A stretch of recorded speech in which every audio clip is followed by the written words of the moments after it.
the reason why they're pushing it all the way to, making everything centered around feelings and catering to the women is because the problem used to be, okay, everything should be circled and centered around the men. And then Mhm. instead of just shifting it to the middle where it's fair and even, no, we're going to bring that thing all the way over to our side. Yeah. And then we're going to push for society to look the other way while we're doing it. And if any Facts. man try to come in, we're going to tear him down. Yeah. Yeah, So this is, yeah, that's deep. that's it. So and what you just said is the key part where if you want to know whether the woman in front of you, where she is on that spectrum between centralizing men, centralizing women, or somewhere in the middle, point out something that is a primary benefit to women and is at the expense of men and see what her response is to it. And that'll let you know where, once you know this and you start testing it out, you'll realize how much energy to expend in interactions and exchanges with them. So when I said what I said in that interview with the ladies on My Truth, Sharing My Truth podcast, and I was listing the laundry list of things that primarily impacts men and is usually a benefit to women. The women that said we don't care, that's y'all issue. There's nothing talking about paternity fraud. What's the purpose of changing that? Now you know where she is. Now you're learning earlier and sooner where they stand. And now all you got to do is respond accordingly. You know what? You got it. Because now you know she's not at a place of seeing the value of your humanity as a man. She's still at the spot where, because of oppression, because of Marxism, because of what I was taught, because of what I was indoctrinated or propagandized to believe, you as a man can't point out things that's wrong with me or women. You know what? I used to think that the only women who had this position were women who were projecting and had traumatic experiences, and it Mm-hmm. impacted their makeup and how they see things. But then I started to learn that it's not just those women. It's actually women that are coming out learning this Mm-hmm. stuff, and embracing it.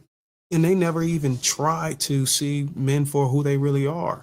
But then Mm-hmm. they just learn to have a position because of perhaps maybe who they inspired by. Yeah. Yeah. I think, and as an example of what you're saying, I think a lot of us grew up and became adults believing that those women were the blue-haired women with, always protesting Yeah. something. And what we realized and turned out was like, no, there's aspects of this belief system that's kind of ingrained in a lot of us. Men, boys, and girls are being taught to view things this way. And think of an example. When you're a really, really, really young boy, and the first time you have a negative physical altercation with a girl where she puts her hands on you, she pushes you, she hits you, and you go to retaliate, what's the first thing they teach you? Don't put your hands on the girl. Don't put your hands on a woman. All right. The issue with it, that's right. Don't do it. But the issue with it is that both sides have been taught. One side's allowed to be a little bit more of an aggressor in this area, and the other side has to be willing to just accept and take it. Now, when this boy and girl grows up, extrapolate that over society. Oh, You now have a group that functionally feels like you can't touch me. You can't say this to me. You can't have standards for me. Standards for what I got to bring to the table? No, that's sexist. That's misogynistic. It's something as subtle as that.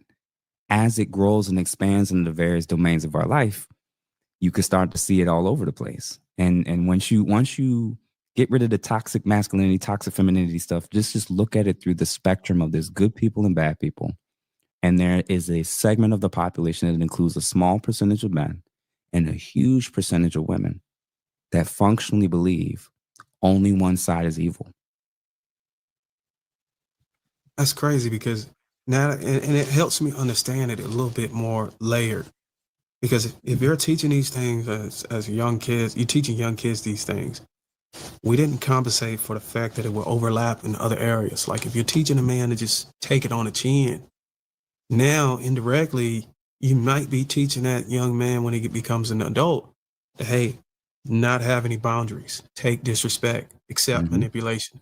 All of these other things that can derive from that very teaching, we Mm-hmm. did not compensate for it. And Things there's would really no never way to be. undo that. They Yeah. end up in your office Hmm. and you're trying to plead with them on how to do that. And you know what? I used to think that this was a Western thing, like the Western culture, because the passport bros came out. And now Hmm. those guys are flying over to whatever location X is, and they're getting different results. But then I hear a different side to it that the waves of feminism wasn't just strictly on the West. It impacted other countries. It's So definitely starting to. warning, you go over there thinking everything is sweet, Hmm. you're still going to be dealing with some of the similar issues. Yeah. Yeah. And we were taught that the things we would not tolerate from another man are things that we have to tolerate from the opposite sex. So that it takes a while. It usually takes heartbreak. It takes some disappointment. It takes some shame, or it takes some public embarrassment for men to kind of wake up and be like, whoa, the Disney fairy tale of how they presented all these princesses is just not a reality. They're human beings that have good sides and bad sides, strengths and weaknesses, flaws like the rest of us. But there's an environment that says you're not allowed to speak on it.